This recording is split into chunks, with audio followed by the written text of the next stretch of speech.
ராதே ராதே. நம்ம சத்குருநாதருடைய பரம கிருபையினால ஸ்ரீமத் பாகவத மகாபுராணம் கற்றுண்டு வரோம். இப்பொழுது 5வது ஸ்கந்தத்தில் 15 அத்தியாயங்கள் கற்றுண்டோம். இதோட பிரியவிரதனுடைய வம்சமானது பூர்த்தியாச்சு அப்படின்னு சொன்னார். இதற்கு மேலே இன்னைக்கு 16வது அத்தியாயம் கற்றுக்க போகிறோம். இந்த அத்தியாயத்திலேருந்து ஆரம்பித்து பூகோள ககோளம், அதாவது இந்த உலகத்தினுடைய ஸ்தூல வர்ணனை அதெல்லாம் பண்ண ஆரம்பிக்கிறார் ஸ்ரீ சுகர். இப்போ 16வது அத்தியாயம் ஆரம்பிக்கிறது.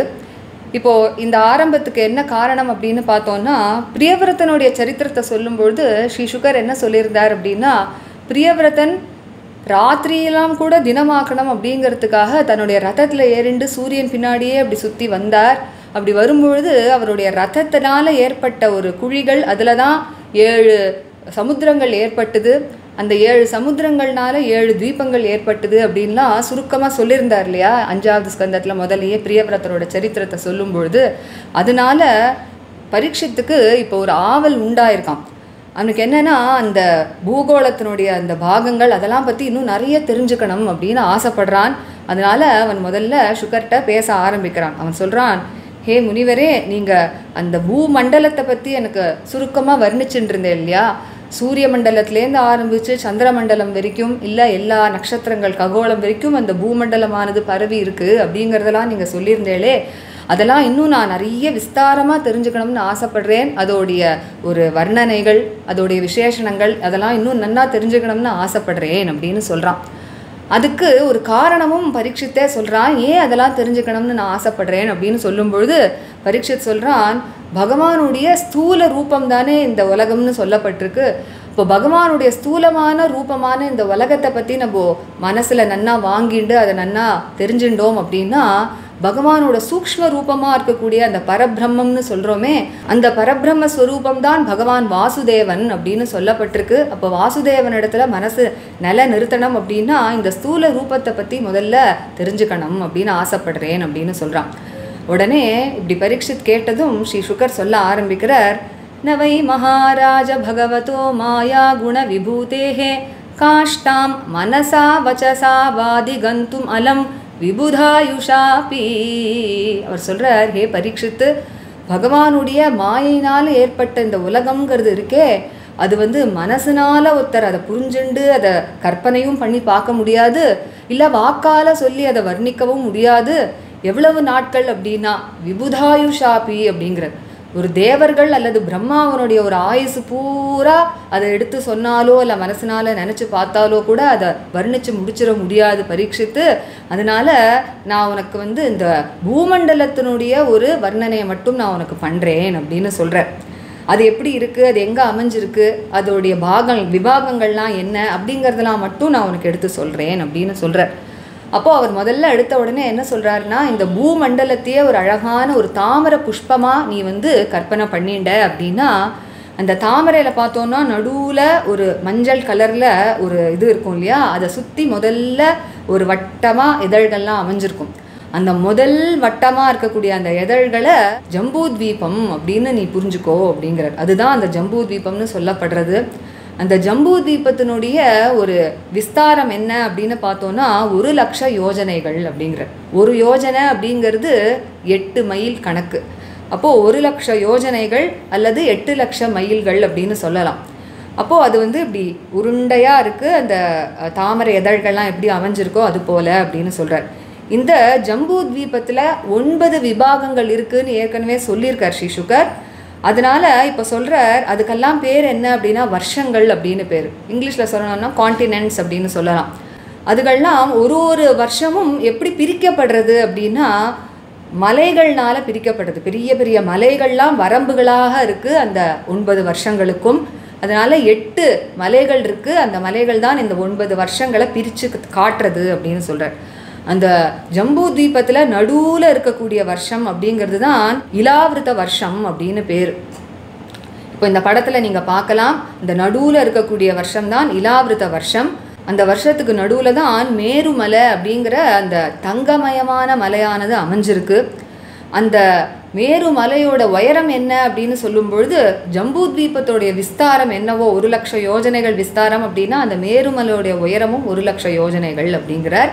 அதுதான் அந்த தாமரைக்கு நடுவில் ஒரு தண்டு மாதிரி இருக்கும் இல்லையா மஞ்சள் கலரில், அதுபோல் அந்த மேருமலை அமைஞ்சிருக்கு அப்படிங்கிற. அந்த மேருமலையோடைய ஒரு ஆச்சரியம் என்ன அப்படின்னா, எப்பொழுதுமே மலைகள் அடியில் விஸ்தாரமாகவும் மேலே கூர்மையாகவும் இருக்கும் இல்லையா? இந்த மேருமலை எப்படி இருக்குது அப்படின்னா, மேலே விஸ்தாரமாகவும் அடியில் குறுகலாகவும் இருக்குது அப்படிங்கிறார். அப்போது அந்த மலையோட மேல் பாகம் அந்த ஒரு பெரிய வட்டம் போல் இருக்குது இல்லையா? அது எவ்வளவு விஸ்தாரமாக இருக்குது அப்படின்னா 32 யோஜனைகள் அந்த வட்டத்தினுடைய விஸ்தாரம் இருக்குது. டயாமீட்டர்னு சொல்லுவோம் இல்லையா? அந்த விஸ்தாரத்தில் இருக்குது அப்படிங்கிறார். அப்போது கீழ்பாகம் அதுவும் ஒரு வட்டமாக இருக்குது. அதோடைய விஸ்தாரம் என்ன அப்படின்னா அதோடைய பாதி 16,000 யோஜனைகள் அப்படின்னு சொல்லப்பட்டிருக்கு. அடுத்ததாக இந்த மேருமலையோட ஒரு இன்னொரு விசேஷம் என்ன அப்படின்னா, இந்த படத்துலேயே நம்ம பார்க்கலாம். அது இந்த பூமிக்கு மேலே 84,000 யோஜனைகள் தான் பூமிக்கு மேலே இருக்குது. அந்த 1,00,000 இருக்கக்கூடிய பாக்கி 16,000 யோஜனைகள் பூமிக்கு அடியில் இருக்குது அப்படிங்கிறத சொல்கிறார். இப்போ இந்த படத்தில் பார்க்குறது போல் இந்த நடுவில் இருக்கக்கூடிய இலாவிரத வருஷம் அப்படிங்கிறது சதுர வடிவில் இருக்குது. ஸ்கொயர் அப்படின்னு சொல்லுவோமே, அது போல் இருக்குது. அப்போது அதுதான் இந்த ஜம்பூ தீபத்தினுடைய நடுவில் இருக்கக்கூடிய வருஷம் அப்படின்னு சொல்கிறோம். இந்த இலாவிரத வருஷத்துக்கு மேலே நம்ம இந்த படத்தில் பார்க்குறது போல் 3 மலைகள் இருக்குது. வரிசையாக 3 மலைகள். அதில் இந்த முதல் மலையானது பெருசாக இருக்குது, அடுத்தது இன்னும் கொஞ்சம் சின்னதாக இருக்குது, அடுத்தது இன்னும் கொஞ்சம் சின்னதாக இருக்குது. இது 3 மலைகளுமே பார்த்தோம்னா ஜம்பூ தீபத்தோட ஒரு இந்த எண்டுலேருந்து ஆரம்பித்து அந்த எண்டு வரைக்கும் இருக்குதுன்னு சொல்லும்பொழுது, ஜம்பூ தீபத்தை சுற்றி என்ன இருக்குதுன்னு நம்மளுக்கே தெரியும், உப்பு சமுத்திரம் இல்லையா? அதனால் இந்த பாகத்துலேயும் உப்பு சமுத்திரத்துலேருந்து ஆரம்பித்து அந்த முடிவில் இருக்கக்கூடிய உப்பு சமுத்திரம் வரைக்கும் இந்த மலைகள்லாம் அப்படி ஓடுறது. அப்போது இந்த 3 மலைகளுக்கும் என்ன பேர் அப்படின்னா, முதல் பெருசாக இருக்கக்கூடிய மலைக்கு நீலம் அப்படின்னு பேர், அடுத்தது ஸ்வேதம், அடுத்தது ஸ்ருங்கவான். இந்த 3 மலைகளும் எல்லாமே ஒரே அளவு ஹைட், அதாவது எல்லாமே ஒரே உயரமாக தான் இருக்குது. அதோடைய அகலமும் ஒன்றா தான் இருக்குது, நீளம் தான் வேறையாக இருக்குது அப்படின்னு சொல்கிறார். அப்போது அந்த உயரமும் அகலமும் என்ன அப்படின்னு சொல்லும் பொழுது 10,000 யோஜனைகள் உயரமும் 2,000 யோஜனைகள் அகலமும் இருக்குது அப்படின்னு சொல்கிறார். அப்போது இந்த மலைகளுக்கு நடுவில் இருக்கக்கூடிய அந்த பாகம் இருக்கே, அதுதான் பிரித்து காட்டுறது, அந்த வரம்பாக இருக்குது. அப்போ முதல்ல இந்த நீலம்ங்கிற வருஷத்துக்கும் ஸ்வேதம்ங்கிற வருஷத்துக்கும் நடுவில் இருக்கக்கூடிய முதல் பாகத்துக்கு தான் ரம்யக வருஷம் அப்படின்னு பேர். அடுத்ததாக அந்த ஸ்வேதம்ங்கிற மலைக்கும் ஸ்ருங்கவான் அப்படிங்கிற மலைக்கும் நடுவில் இருக்கக்கூடிய பாகம் ஹிரண்மய வருஷம் அப்படின்னு பேர். அந்த ஸ்ருங்கவான்கிற மலைக்கு மேலே இருக்கக்கூடியது குரு அப்படிங்கிற வருஷம். அதே மாதிரி இலாவிரத வருஷத்துக்கு கீழையும் அதே மாதிரி நம்ம இந்த படத்தில் பார்க்குறா போல் 3 மலைகள் இருக்குது. முதல் மலைக்கு நிஷதம்னு பேர், அடுத்தது ஹேமகூட்டம், அடுத்தது ஹிமாலயம். இதுவும் போன இதில் சொன்னது போலவே அதே அளவு உயரம், அதே அளவு அகலம், நீளம்தான் மாறுறது. இதில் நம்ம இந்த கடைசியாக ஹிமாலயம்னு சொல்கிறோமே, அதுதான் நம்ம பார்க்கக்கூடிய ஹிமாலய பர்வதம். அப்போ முதல்ல இந்த நிஷதம் அப்படிங்கிற மலைக்கும் ஹேமகூட்டம்ங்கிற மலைக்கும் நடுவில் இருக்கக்கூடிய பாகம் இருக்கே, அதுக்கு தான் ஹரிவர்ஷம்னு பேர். அடுத்ததாக கிம்புருஷ வருஷம். கீழே அந்த ஹிமாலய பர்வதத்துக்கு அடியில் இருக்கே நம்ம பார்க்குறோமே அந்த சின்ன பாகம், அதுக்கு தான் பாரத வருஷம்னு பேர். அதுதான் நம்ம வாழக்கூடிய பாரதம். அப்போது இதே மாதிரி இலாவிரத வருஷத்துக்கு இந்த பக்கமும் அந்த பக்கமும் 2 பாகங்கள் இருக்குது இல்லையா? அங்கேயும் 2 மலைகள் இருக்குது. இந்த பக்கம் அதாவது இலாவிரத வருஷத்துடைய இடது பாகத்தில் இருக்கக்கூடிய மலைக்கு மால்யவான் அப்படின்னு பேர். அது பார்த்தோம் அப்படின்னா கீழே நிஷதம்ங்கிற மலையிலேருந்து மேலே நீலம்ங்கிற மலை வரைக்கும் அது அகண்டதாக இருக்குது. இந்த பக்கம் இருக்கக்கூடிய மலைக்கு கந்தமாதன பர்வதம் அப்படின்னு பேர். அதுவும் இந்த நிஷதம்லேருந்து நீலம் வரைக்கும் அப்படியா நீண்டதாக இருக்குது. அப்போது இலாவிரத வருஷத்துடைய மால்யவான்கிற பர்வதத்துக்கு இந்தண்ட இருக்கக்கூடிய அந்த ஒரு வருஷம் இருக்கே, அதற்கு என்ன பேர் அப்படின்னா கேதுமால வருஷம்னு பேர். இலாவிரதத்துக்கு இந்தண்ட பக்கம், கந்தமாதனத்துக்கு இந்தண்ட பக்கம் இருக்கிற வருஷத்துக்கு பத்ராஸ்வ வருஷம் அப்படின்னு பேர். அப்போது இந்த முதல் 10 கத்தியங்களில் எப்படி இந்த ஜம்பூ தீபமானது 9 வருஷங்களாக பிரியறது அப்படிங்கிறத பற்றி சொன்னார். அதனால் இந்த செஷனில் நம்ம இந்த முதல் 10 கத்தியங்களை கற்றுக்கலாம். அதற்கு மேலே இந்த மேரு மலையை பற்றி நிறைய விஷயங்களை சொல்லிகிட்டே போகிறார், இன்னும் வர்ணனைகள்லாம் பண்ணுறார். அதை நம்ம அடுத்த செஷனில் கற்றுக்கலாம். ராதே ராதே. கோபிகா ஜீவனஸ்மரணம் கோவிந்தா கோவிந்தா. சத்குருநாத மகாராஜ் கி ஜெய். கலயே சுந்தராகாரம் சதைக பிரியதர்சனம் அஜ்ஞானநாசகம் தேவம் சத்குரும் முரளீதரம் முரளீமண்டிதகரகமலம் முனிஜனமோகனம் व्यत्यस्तपादं वनमालाधारिणम् प्रेम भक्तमण्डल नित्यकीर्तितम् श्री प्रेमिकवरदम् आश्रयेऽहम् जन्माद्यस्य यतोऽन्वयादितरतश्चार्थेष्वभिज्ञस्वराट् तेने ब्रह्महृदायादिकवये मुह्यन्ति यत्सूरयः तेजो वारिमृदां यथा विनिमयो यत्र त्रिसर्गो मृषा धाम्ना स्वेन सदा निरस्तकुहकं सत्यं परं धीमहि धर्मः प्रोज्झितकैतवोऽत्र परमो निर्मत्सराणां सतां वेद्यं वास्तवमत्र वस्तु शिवदं तापत्रयोन्मूलनं श्रीमद्भागवते महामुनिकृते किं वा परैरीश्वरः सद्यो हृद्यवरुध्यतेऽत्र कृतिभिः शुश्रूषुभिस्तत्क्षणात् निगमकल्पतरोर्गलितं फलं शुकमुखादमृतद्रवसंयुतं पिबत भागवतं रसमालयं मुहुरहो रसिका भुवि भावुकाः यं प्रव्रजन्तमनुपेतमपेतकृत्यं द्वैपायनो विरहकातराजुहाव पुत्रेति तन्मयतया तरवोऽभिनेदुः तं सर्वभूतहृदयं मुनिमानतोऽस्मि यस्वानुभावमखिल श्रुतिसारमेकम् अध्यात्मदीपम् अतितितीर्षतां तमोऽन्धम् संसारिणां करुणयाः पुराणगुह्यं तं व्याससूनुमुपयामि गुरुं मुनीनां नारायणं नमस्कृत्य नरं चैव नरोत्तमं देवीं सरस्वतीं व्यासं ततो जयमुदीरयेत् कृष्णाय वासुदेवाय देवकीनन्दनाय च नन्दगोपकुमाराय गोविन्दाय नमो नमः कृष्णाय वासुदेवाय हरये परमात्मने प्रणतक्लेशनाशाय गोविन्दाय नमो नमः नाम संकीर्तनं यस्य सर्वपापप्रणाशनं प्रणामो दुःखशमनः तं नमामि हरिं परम्। गोपिका जीवनस्मरणं गोविन्द गोविन्द सद्गुरुनाथ महाराज की जय। अथ षोडशोऽध्यायः। राजोवाच उक्तस्त्वया भूमण्डलायाम विशेषो उक्तस्त्वया भूमण्डलायाम विशेषो उक्तस्त्वया भूमण्डलायाम विशेषो यावद् आदित्यः तपति यावदादित्यस्तपति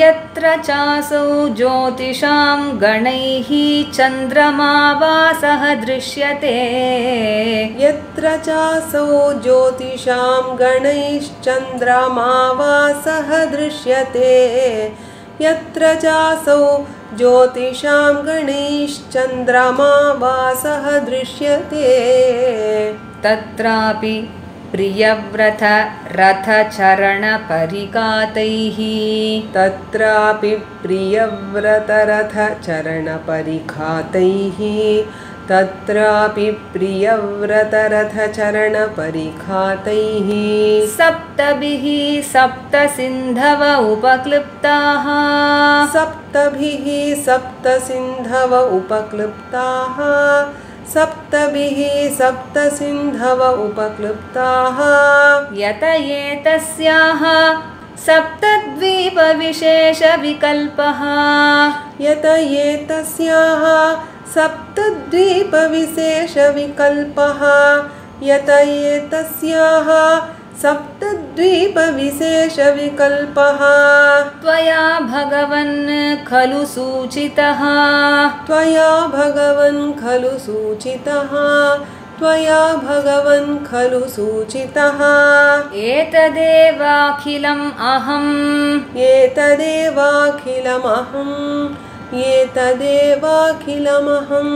मानतो लक्षणतश्च सर्वं विजिज्ञासामि मानतो लक्षणतश्च सर्वं विजिज्ञासामि मानतो लक्षणतश्च सर्वं विजिज्ञासामि भगवतो गुणमये स्थूलरूपे भगवतो गुणमये स्थूलरूपे भगवतो गुणमये स्थूलरूपे स्थूलरूपे அப்படிங்கிறது தான் இங்க ஸ்தூல ரூப அப்படின்னு ஆயிருக்கு ஆவேஷிதம் மனோ आवेशितं मनो आवेशितं मनो ह्यगुणेऽपि सूक्ष्मतम आत्मज्योतिषि परे ब्रह्मणि ह्यगुणेऽपि सूक्ष्मतम आत्मज्योतिषि परे ब्रह्मणि ह्यगुणेऽपि सूक्ष्मतम आत्मज्योतिषि परे ब्रह्मणि भगवति वासुदेवाख्ये भगवति वासुदेवाख्ये भगवति वासुदेवाख्ये क्षमम् आवेशितुम् क्षमम् आवेशितुं तदुहैतद्गुरो अर्हसि अनुवर्णयितुम् इति तदुहैतद्गुरोर्हस्यनुवर्णयितुमिति तदुहैतद्गुरोर्हस्यनुवर्णयितुमिति ऋषिरुवाच ऋषिरुवाच न वै महाराज भगवतो मायागुणविभूतेः न वै महाराज भगवतो मायागुणविभूतेः न वै महाराज भगवतो मायागुणविभूतेः काष्ठां मनसा वचसा वाधिगन्तुम् अलम् काष्ठां मनसा वचसा वाधिगन्तुमलम् काष्ठां मनसा वचसा वाधिगन्तुमलम् विबुधायुषापि पुरुषः विबुधायुषापि पुरुषः तस्मात् प्राधान्येनैव भूगोळकविशेषम् तस्मात् प्राधान्येनैव भूगोळकविशेषम् तस्मात् प्राधान्येनैव भूगोलकविशेषम् नाम रूप मानलक्षणतो व्याख्यास्यामः नाम रूपमानलक्षणतो व्याख्यास्यामः नाम रूपमानलक्षणतो व्याख्यास्यामः यो वायं द्वीपः यो वायं द्वीपः यो वायं द्वीपः कुवलय कमल कोश अभ्यन्तरकोशो कुवलय कमलकोशाभ्यन्तरकोशो कुवलय कमलकोशाभ्यन्तरकोशो नियुतयोजन विशालः नियुतयोजन विशालः समवर्तुलो यथा पुष्करपत्रम् समवर्तुलो यथा पुष्करपत्रम् समवर्तुलो यथा पुष्करपत्रम् यस्मिन् नववर्षाणि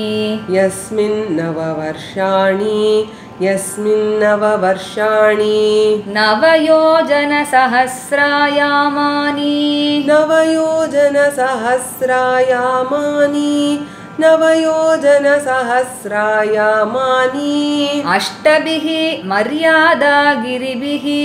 अष्टभिः मर्यादागिरिभिः अष्टभिर्मर्यादा गिरिभिः सुविभक्तानि भवन्ति सुविभक्तानि भवन्ति सुविभक्तानि भवन्ति येषां मध्ये इलावृतं नामाभ्यन्तरवर्षम् येषां मध्ये इलावृतं नामाभ्यन्तरवर्षम् येषां मध्ये इलावृतं नामाभ्यन्तरवर्षम् यस्य नाभ्याम् अवस्थितः यस्य नाभ्याम् अवस्थितः यस्य नाभ्याम् अवस्थितः सर्वतः सौवर्णः सर्वतः सौवर्णः सर्वतः सौवर्णः कुलगिरिराजो मेरुः कुलगिरिराजो मेरुः कुलगिरिराजो मेरुः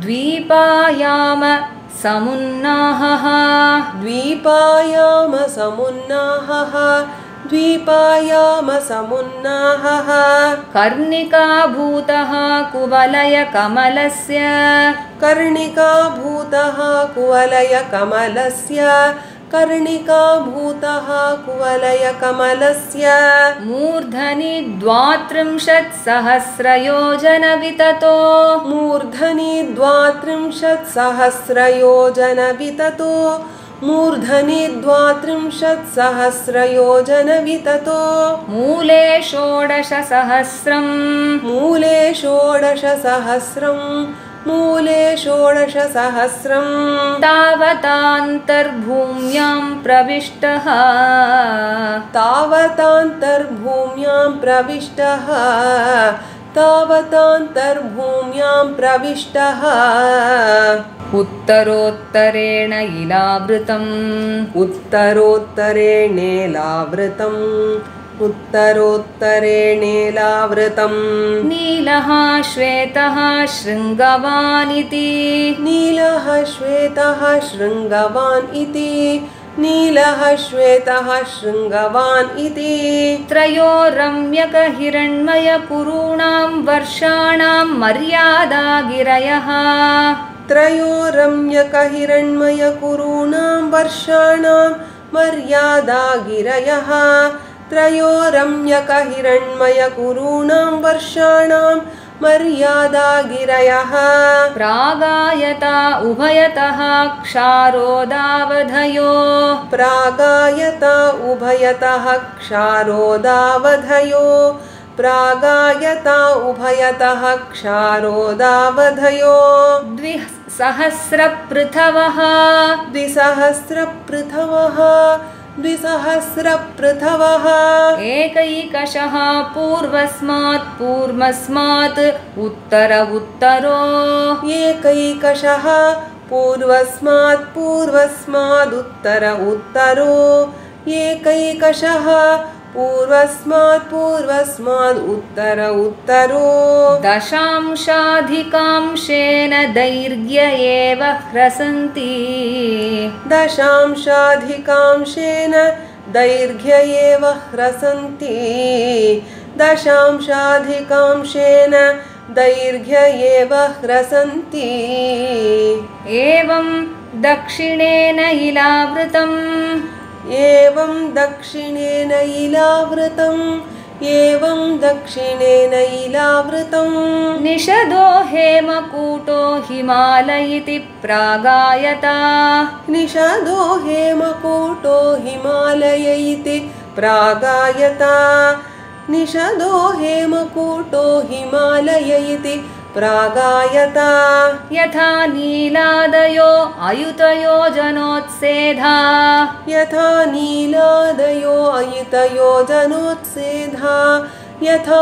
नीलादयो अयुतयो जनोत्सेधा हरिवर्ष किं पुरुष भारतानां यथा संख्यम् हरिवर्ष किं पुरुष भारतानां यथा संख्यम् हरिवर्ष किं पुरुष भारतानां यथा संख्यम् तथैव इलावृतम् अपरेण पूर्वेण च तथैवेलावृतम् अपरेण पूर्वेण च तथैवेलावृतम् अपरेण पूर्वेण च माल्यवत् गन्धमादनौ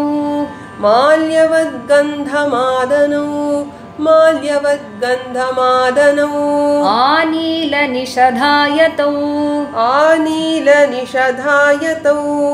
आनीलनिषधायतौ द्विसहस्रं पप्रथतुः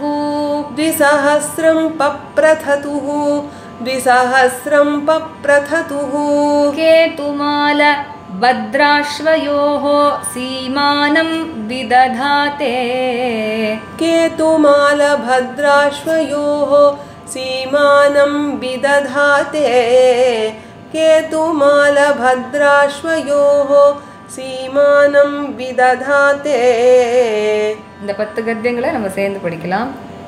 राजोवाच उक्तस्त्वया भूमण्डलायामग्विशेषो यावदादित्यस्तपति यत्र चासौ ज्योतिषां गणैश्चन्द्रमा वासः दृश्यते तत्रापि प्रियव्रत रथचरणपरिखातैः सप्तभिः सप्त सिन्धव उपक्लृप्ताः यत एतस्याः सप्तद्वीपविशेषविकल्पः त्वया भगवन् खलु सूचितः एतदेवाखिलमहं मानतो लक्षणतश्च सर्वं विजिज्ञासामि भगवतो गुणमये स्थूलरूपे आवेशितं मनो ह्यगुणेऽपि सूक्ष्मतम आत्मज्योतिषि परे ब्रह्मणि भगवति वासुदेवाख्ये क्षमम् आवेशितुं तदुहैतत् गुरोर्हस्यनुवर्णयितुमिति ऋषिरुवाच न वै महाराज भगवतो मायागुणविभूतेः काष्ठां मनसा वचसा वाधिगन्तुमलं विबुधायुषापि पुरुषः तस्मात् प्राधान्येनैव भूगोळकविशेषं नाम रूपमानलक्षणतो व्याख्यास्यामः यो वायं द्वीपः कुवलयकमलकोशाभ्यन्तरकोशो नियुतयोजनविशालः समवर्तुलो यथा पुष्करपत्रम् यस्मिन्नववर्षाणि नवयोजनसहस्रायामानि अष्टभिर्मर्यादागिरिभिः सुविभक्तानि भवन्ति येषां मध्ये इलावृतं नामाभ्यन्तरवर्षं यस्य नाभ्यामवस्थितः सर्वतः सौवर्णः कुलगिरिराजो मेरुः द्वीपायाम समुन्नाहः कर्णिकाभूतः कुवलयकमलस्य मूर्धनि 32 सहस्रयोजनविततो मूले 16 सहस्रं तावतान्तर्भूम्यां प्रविष्टः उत्तरोत्तरेणैलावृतं नीलः श्वेतः शृङ्गवानिति त्रयो रम्यक हिरण्मय कुरूणां वर्षाणां मर्यादा गिरयः प्रागायता उभयतः क्षारोदावधयो 200 पृथवः एकैकशः पूर्वस्मात् उत्तरो दशांशाधिकांशेन दैर्घ्य एव ह्रसन्ति एवं दक्षिणे लैलावृतं निषदो हेमकूटो हिमालयति प्रागायता यथा नीलादयो अयुधयोजनोत्सेधा हरिवर्ष किं पुरुष भारतानां यथा संख्यम् तथैवेलावृतम् अपरेण पूर्वेण च माल्यवद्गन्धमादनौ आनीलनिषधायतौ 200 पप्रथतुः केतुमाल भद्राश्वयोः सीमानं विदधाते। श्रीहरये नमः। श्रीहरये नमः श्रीहरये नमः गोपिका जीवनस्मरणं गोविंद गोविंद सद्गुरु महाराज की जय நம்ம படிச்சது ராகம் ஆரபி அடுத்த செஷன்ல இந்த அத்தியாயத்தை மேல கத்துக்கலாம் Radhe Radhe Radhe Radhe, by the grace of our Sadguru Maharaj, we are learning Srimad Bhagavata Mahapurana. In the 5th skanda, we learnt 15 chapters and we saw that with the end of the 15th chapter, the lineage of Priyavrata came to an end. And so further, from the 16th chapter onwards that we are going to learn today, Sri Shuka begins to describe the terrestrial globe. And the reason for that is Parikshit's question to Sri Shuka at the beginning of this 16th chapter. While describing Priyavrata's story earlier in this 5th skanda, we had seen that Sri Shuka had described in short about the terrestrial globe being divided into the 7 oceans and the 7 dvipas, the 7 oceans being created by the wheels of the chariot of Priyavrata when he came behind the sun in order to make the night also as day, isn't it? So now Parikshit wants to know more about the elaborate descriptions of the terrestrial globe and all its divisions and all that. So he begins by talking to Sri Shuka. He says, "O sage, you had described that this terrestrial globe extends over an entire range beginning from the sun to the moon and all the heavenly bodies. And so I wish to know in great detail about this terrestrial globe, the names of all the divisions, their appearance and also their measurements. I want to know all this," he says. And he also gives a reason why he wants to know all this. He says, when the mind focuses on this gross form or the sthula rupa of Bhagavan, which is nothing but this universe, then the mind becomes slowly, gradually eligible and fit to be focused upon the very subtle form of Bhagavan Vasudeva, which is the pure Brahman, absolute Brahman, which is infinite. And so he says, please describe all the details of this Sthula Rupa of Bhagavan, which is this universe.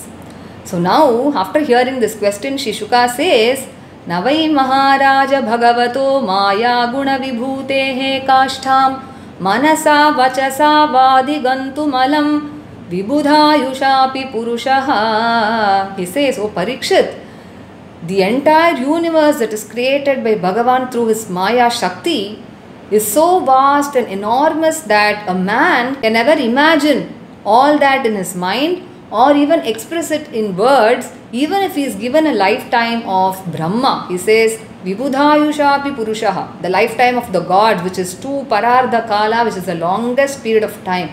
So he says, I shall now go about to discuss in detail only about this Bhumandala or terrestrial globe with all its names, its positions, its characteristic features and various divisions. And so he begins by telling, if you imagine this entire terrestrial globe to be a beautiful lotus flower, then the innermost corolla of this lotus flower, the first row of arrangement of petals, the first ring of petals in the center is the division or dvipa called the Jambu Dvipa, in which we are living now, he says. And this Jambu Dvipa has a diameter of 1,00,000 yojanas. 1 yojana is equal to 8 miles. So we can also say that the diameter is 8,00,000 miles. And then he says, in this Jambu Dvipa, there are 9 divisions about which he has already mentioned. And he says each of these divisions are called Varshas, or you may say that they are called continents. And each of these Varshas are 9,000 yojanas in extent, he says. And they are very clearly divided by 8 mountain ranges which form their boundaries. We can see in this picture that in the middle of this Jambu Dvipa is the Varsha called Ilavrita Varsha, and at the center of this Ilavrita Varsha is situated the huge mountain Meru, or also called as Sumeru, which is made entirely of gold. And the height of the Sumeru mountain is exactly equal to the extent of Jambu Dvipa, which is 1,00,000 yojanas. This Meru mountain forms the pericarp of the lotus, which is the terrestrial globe. And surprisingly, usually we see that all mountains are broader at the base and narrow at the top, isn't it? But surprisingly, this Mount Meru is broad at the top and very narrow at the base. So he says the top of the mountain is circular and that has a diameter of 32,000 yojanas, and the bottom is also circular with a diameter of half of that, which is 16,000 yojanas. And another interesting aspect of this Mount Sumeru is that only 84,000 yojanas are above the earth's surface, and the remaining 16,000 yojanas in its 1 lakh yojana height is below the earth, he says. And this Ilavrita Varsha, as we see in this picture, is square in shape, and it is perfectly located at the center of Jambu Dvipa. To the north of Ilavrita Varsha, we can see in this picture that there are 3 mountain ranges that run from east to west from one end of Jambu Dvipa to the other. And since Jambu Dvipa is entirely surrounded by the salt water ocean, so from this end to that end, these mountain ranges touch the ocean. And these 3 mountain ranges are one above the other, and we can see that the first one is the longest, the next one is a little shorter, and the next one even more shorter. And the names of these mountain ranges are Neela, Shweta and Shringavan respectively, and each one is, he says, a little shorter than the previous one by 1/10, he says. And then he says, though they are different in length, their height and width are all the same, he says. The height is 10,000 yojanas and the width of these mountains are 2,000 yojanas. And these ranges, that is Neela, Shweta and Shringavan, they form the boundaries of the 3 Varshas called Ramyaka, Hiranmaya and Kuru. And similarly, to the south of Ilavrita, as we see in the picture, there are also 3 mountain ranges similarly. And the names of these mountain ranges are, the first one is Nishada, then is Hemakuta, the third is the Himalayas that we see in Bharatavarsha. And similarly, they also run from east to west, touching the salt ocean on both sides. And they mark the boundaries of the 3 Varshas called, the first one is Harivarsha, then is Kimpurusha Varsha, and below the Himalayas is the Bharata Varsha, in which we are living now, called as Bharata. Similarly, to the west of Ilavrita, there is a mountain range called Malyavan, which starts from the mountain Nishada and runs up to the mountain Neela at the top. And to the east of Ilavrita, there is another mountain range called Gandhamadana, again which runs from Nishada to Neela. And these mountains also have the same height, that is 10,000 yojanas, and the same width, 2,000 yojanas, he says.